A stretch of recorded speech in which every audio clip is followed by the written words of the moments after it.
Welcome to the Liberation Lab podcast, insights and interviews for the disruptive educator. I am honored to be before you on a solo episode this week, and I'm going to make no bones about it.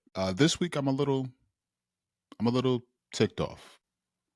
This week, I am a bit irritated, appalled, and I hope that for women who are listening, I hope that you have heard from more men than myself on this topic. So let me be clear right from the onset what I mean. Um, Men, we have a problem.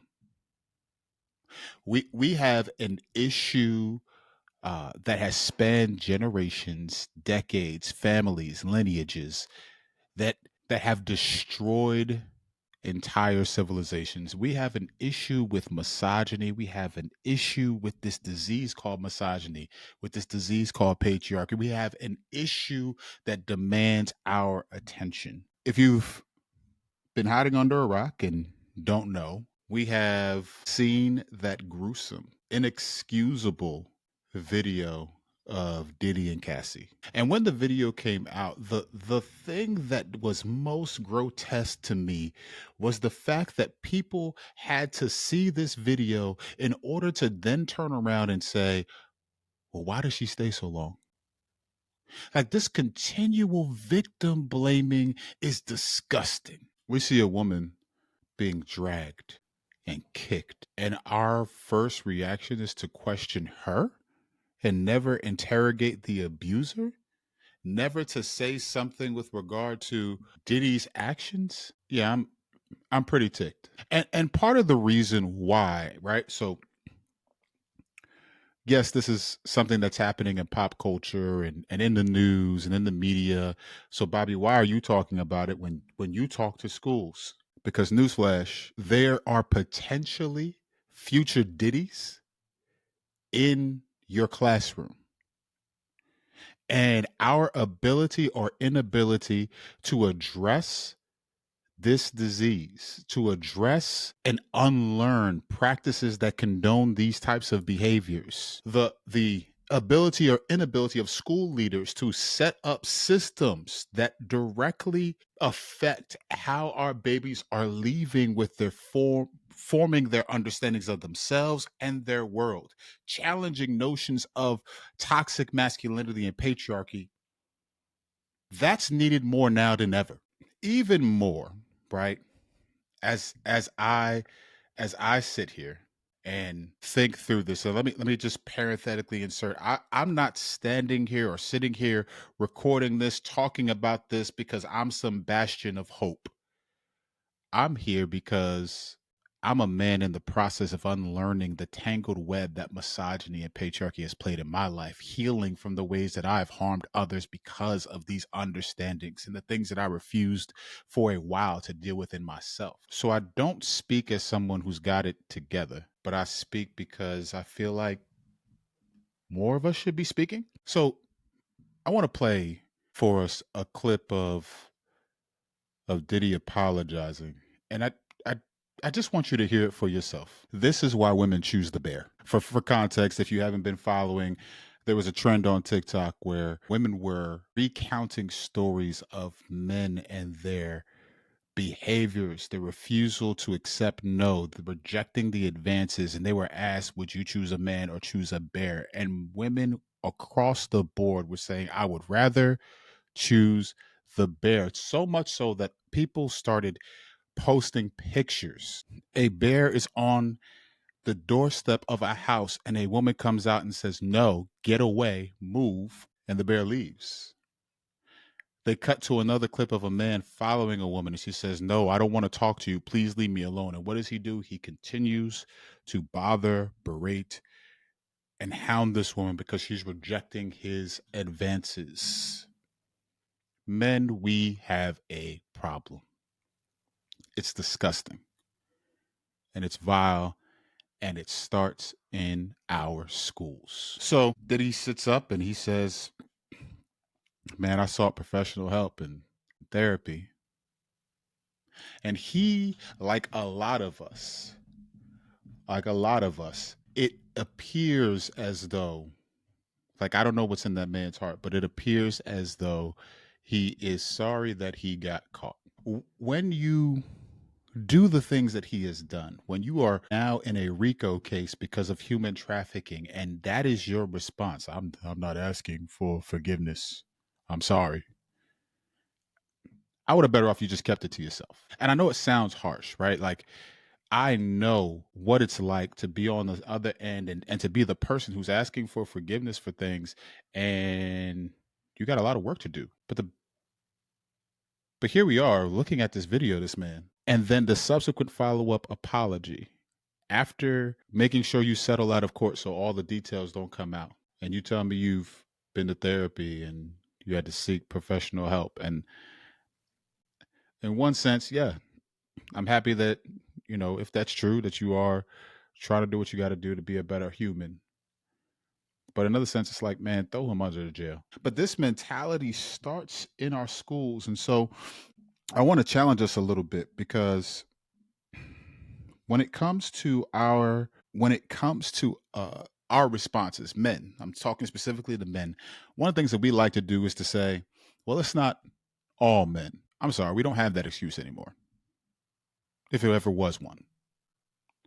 In the same way that in gun safety classes, they teach you to treat every weapon like it's loaded. So you must handle it with the understanding that it can harm you. When you clean, touch, or even hold the weapon, you understand that it has the potential for harm at any moment.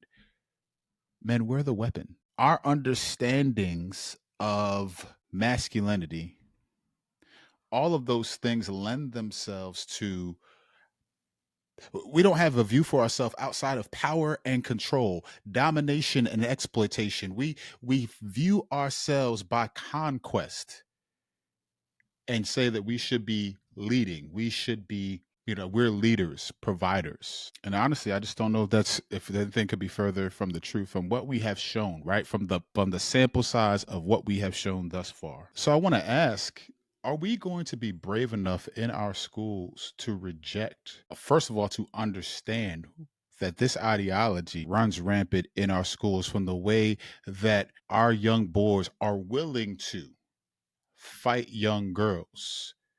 They don't see a difference there. They don't see themselves as protectors at all. They're willing to put their hands on young ladies, because they'll say, and I've heard our baby say this, well, if she wants to step to me like a man, I'm a fighter like one. I saw a video of a gentleman by the name, I think his name is Jason Williams.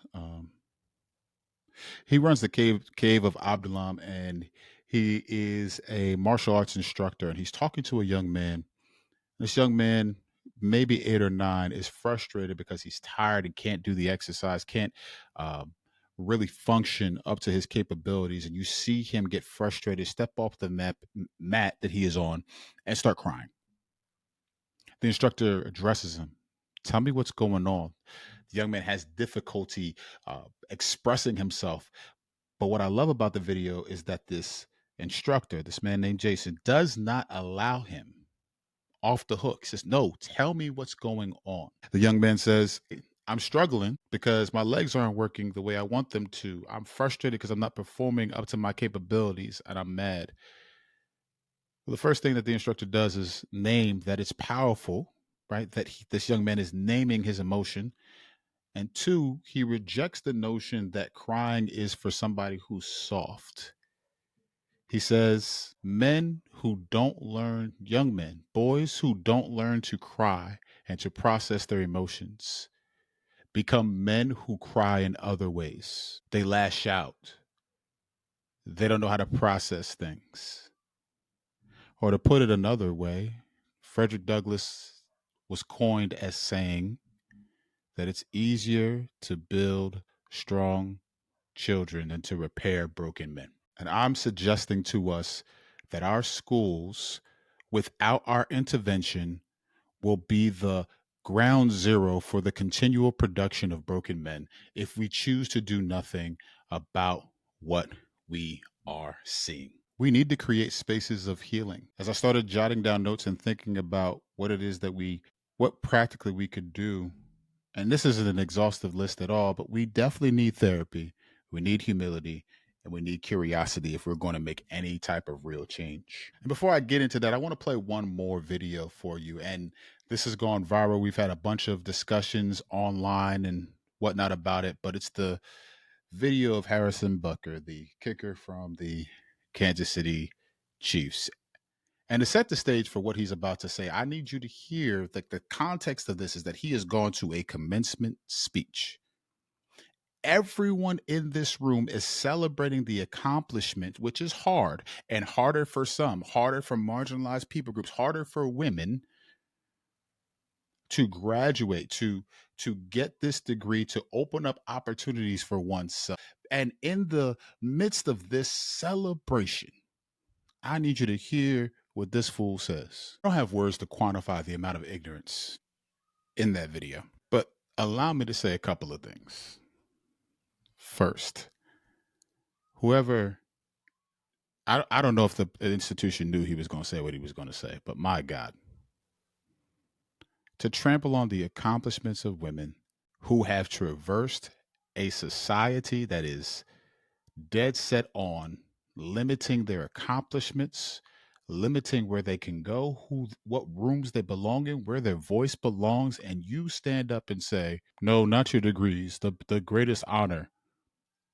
And hear me, if a woman chooses to step into the job of homemaker, and that's what they choose to do, more power to them.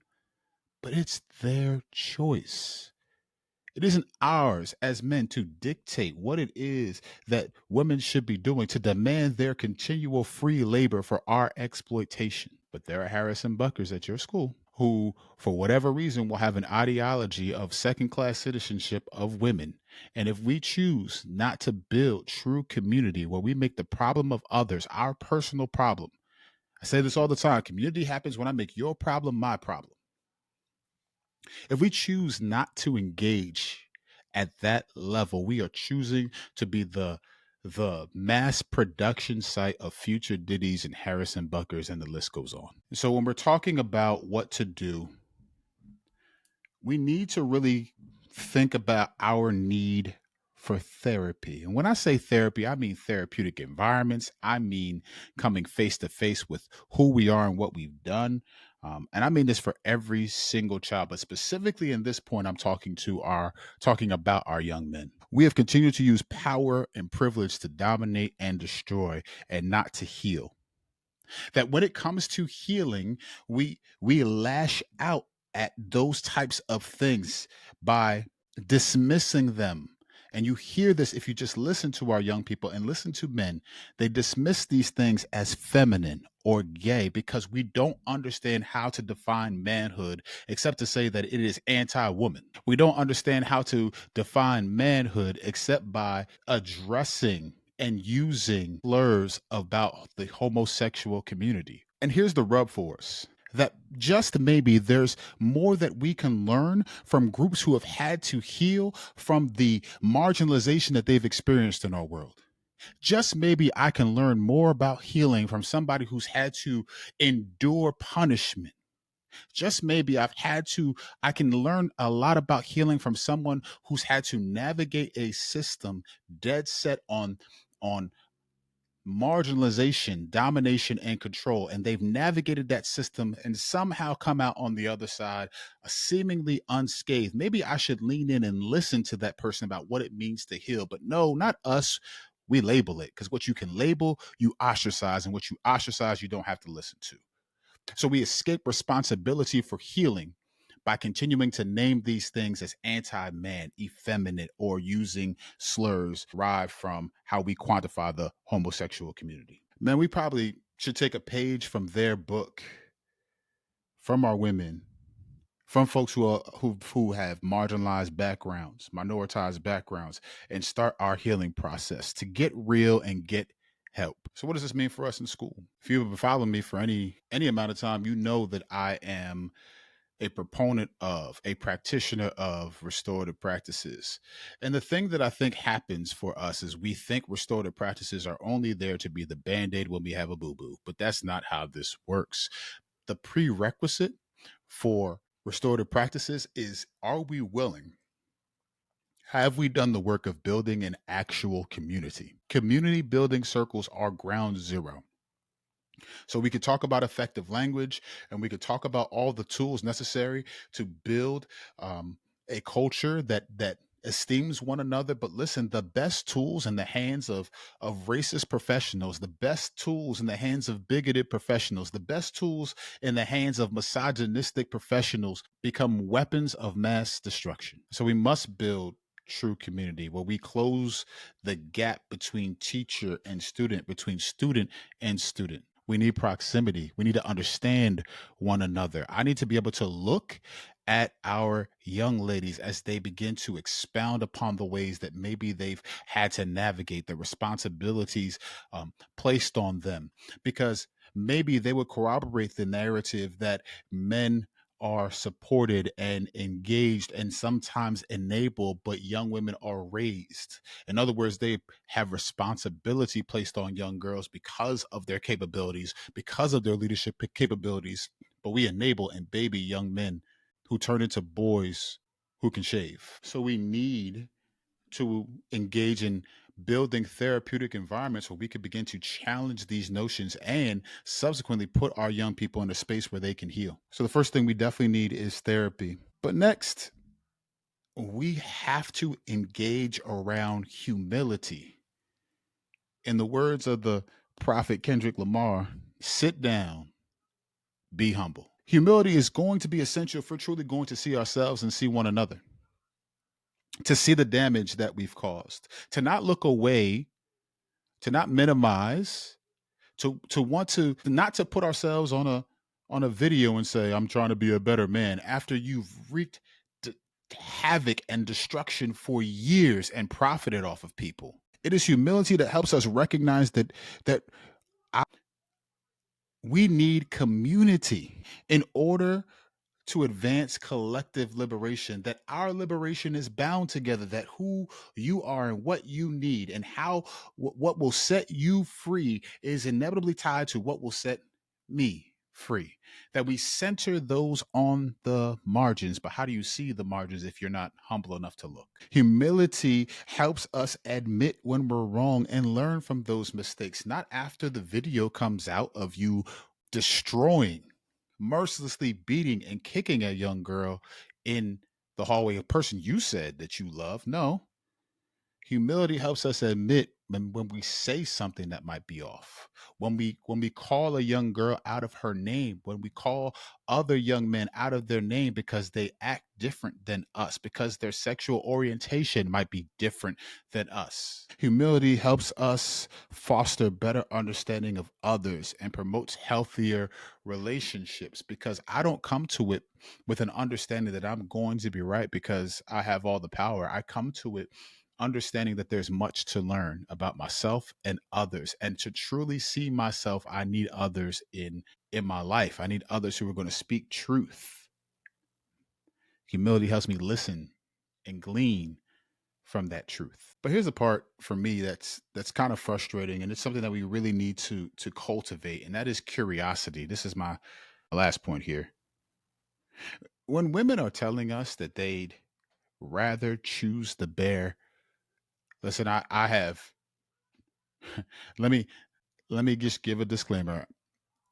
At times like these where I get frustrated, I curse, and forgive me if that's not where you are. Permit me some grace here.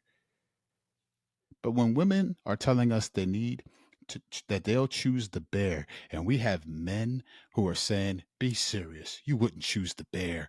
I I mean this with all the love in my heart. Shut the fuck up. Like listen, get curious. What is it revealing about manhood that listen, I am the father of a 9-year-old beautiful young lady. She is smart. She lights up every room she goes in. She is a leader. She is compassionate. And as a father, I am scared to send her on her own out into the world when it comes time. Because we say men are there to protect, but protect from what? From who? If you're honest with yourself, you have to admit that it is to protect young girls, to protect our women from other men. We are the problem. So we got to get curious. When we have conversations that kind of rattle us a little bit, make us become defensive, why? Why am I becoming defensive? What toxic traits do I have that contribute to what it is that I'm seeing around me that's being named or exposed? It is curiosity that allows us to seek true knowledge, to lean in and to listen, to be uncomfortable, and to understand that discomfort is the prerequisite for growth. It is curiosity that shows us that we have work to do. Staying curious helps us with the requisite strength, power, and determination needed to understand how tangled webs get woven into our lives and where the root causes for our behavior might be. And since we're here, let me be real. I'm continuing to recover present day from misogyny, continuing to heal from toxic masculinity to the point where through therapy, so if you haven't gotten a therapist, please do so. I recognize even in my own life that people pleasing and these other behaviors come from a deficiency that I've had in my life where I have sought to perform for other people's approval. And sometimes that approval becomes other folks, advice from others, where now I am falling prey to and participating in and now becoming an active participator in the destruction of women, of others, because I have now veered into womanizing and all of the disgusting behavior that I've had in my past. Why am I saying this? Because God, I wish a man would have pulled me to the side and say, young man, this is what it means to be a man. And it's okay to cry. And it's okay that you're a sensitive young boy. There's nothing wrong with that. It's what you do with that and how that empowers you to move forward and how you have capacity for others. I wish a older man would have affirmed me. I wish that more teachers saw that my anger were really just tears that I refused to cry. And that's not me placing any type of blame on anybody else. I'm responsible for that. But God, I wish that somebody got curious about what it is that I was bringing into the classroom with me. My invisible backpack.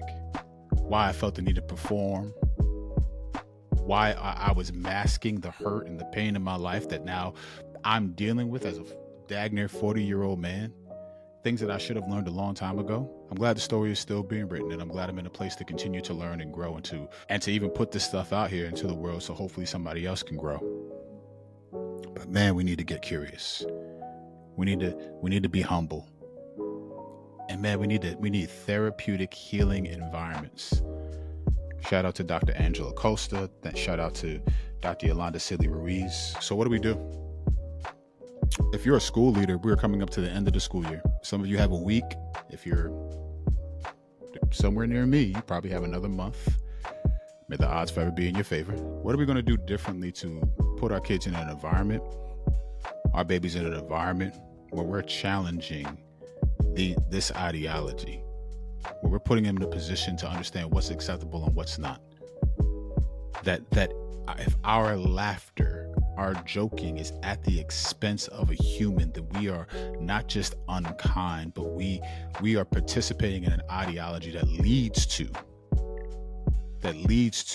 destructive decisions. Are we going to have honest conversations about that? How we've enabled that?